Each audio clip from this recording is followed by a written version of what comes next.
Residential house meter. For those who are not familiar, this is out of date. This meter is not up to code. And one of the biggest things to know is it is required now that the main disconnect of a building is actually supposed to be on the outside of the building, and this is because of fire alarm, fire codes in an emergency situation. So like if there's a firefighter, he could shut off the power and safely enter that building knowing that there's no electricity that could be a problem. So the correct meter is one that has a breaker inside of it nowadays, or some type of if you have a disconnect here, you could technically argue that that's up to code. But a brand new meter on a house will have a breaker in the bottom of it, and as you can see, my meter does not have a breaker in the bottom of it. Now the other thing I want to point out about this meter, there's a huge violation code, is if you look at the bottom of this, there is no ground coming up into the meter. So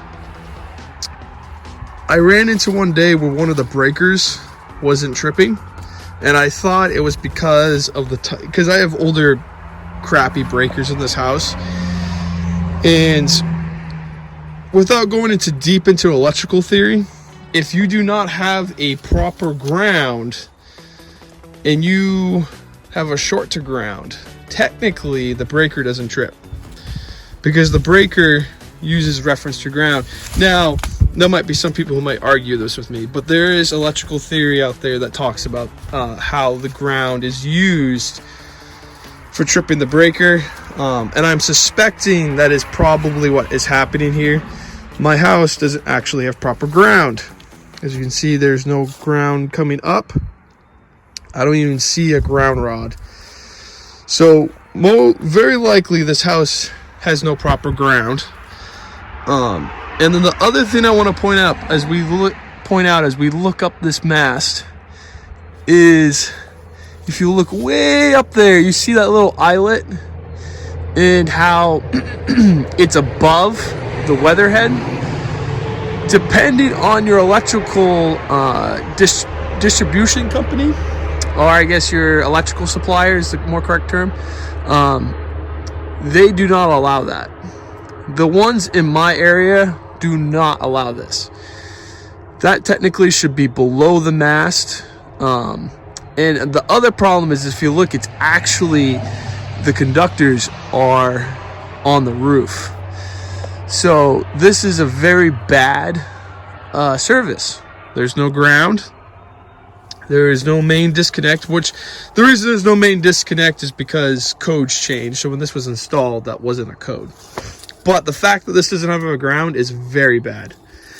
And that alone, I don't care what year that was installed, it's unacceptable to have wires rubbing against the roof. Completely unacceptable.